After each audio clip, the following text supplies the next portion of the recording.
Alright, settle down. I'm still hungover after a night of trying to forget I still have this terrible job. Uh, we're taking a look at the Tomahawk Destro... the Warhammer. The Warhammer is recognizable as one of the most iconic war machines of the 26th century, and is the 30th battle mech to ever enter production, predating even the Star League, which was founded in 2570, versus the Warhammer's inception of 2515. The Warhammer chassis has served in every major conflict, from the Reunification Wars to the Clan Invasion, and is showing no signs of being mothballed anytime soon. Though the ravages of the Succession Wars have drastically diminished the number of Warhammers in existence, the Federated Sun's Project Phoenix of 3022 has allowed the design to endure in a new generation of upgraded machines. However, Project Phoenix Warhammers and other Phoenix mechs are far less popular among mech warriors and technicians alike due to a combination of rushed production, cheap parts, and unfavorable aesthetics. This is in spite of their ability to perform on more or less the same level as their aging brethren. Which, I kind of agree with those guys there. I mean, have you seen those things? They're ugly as fuck.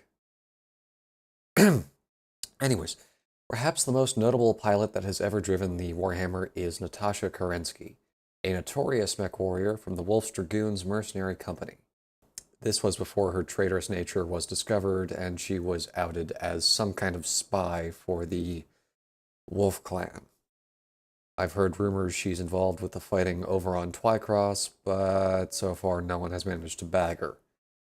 I hear she's driving a Daishi these days, so I wish good luck to whoever has to face her. They'll certainly need it.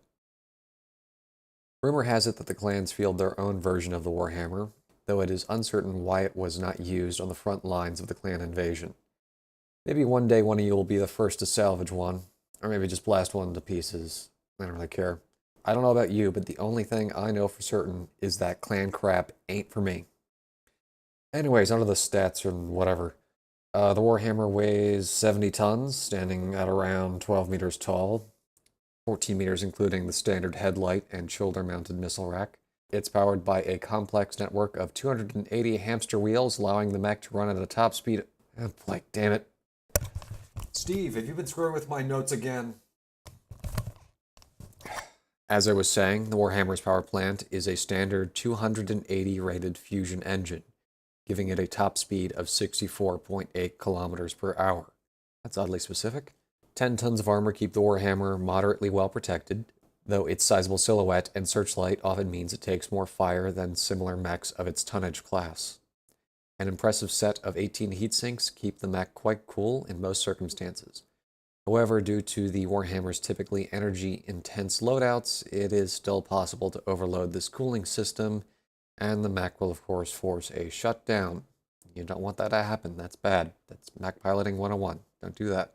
The stock Warhammer is the WHM-6R, sporting twin particle cannons in each arm, a shoulder-mounted short-range missile launcher, dual standard lasers in the torso, and dual small lasers situated under the standard lasers on the torso.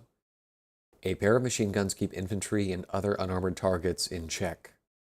The WHM-6L is a field modification wielding double flamers where the machine guns once were on the stock variant. All other aspects are identical to the 6R. The WHM-60 is a simple field modification, dropping the missile launcher and machine guns in exchange for 2 additional heat sinks and an extra 4 tons of armor.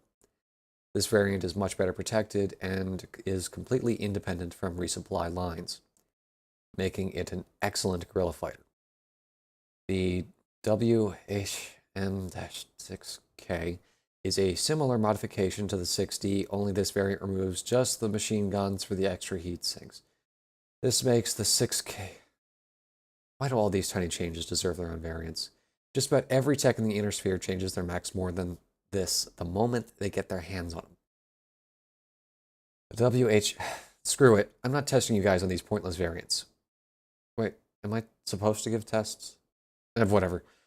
The point is that there are a ton of Warhammer variants with changes as small as removing a single machine gun in exchange for a flamer. Some have upgraded their power plants to an extra light with some extra armor and double heat sinks to make up the missing weight. You can thank me for sparing you the 15 minutes of your life it would take to read off all those tiny changes. For related mechs, as previously mentioned, there is certain to be an upgraded Warhammer variant fielded by the clans, as well as the clan Hellbringer, which is a direct descendant of the Warhammer in terms of function and appearance, though we can all agree it does not stand up to its ancestor. Well, that's about it for the Warhammer. I hope you learned something today, because I sure didn't.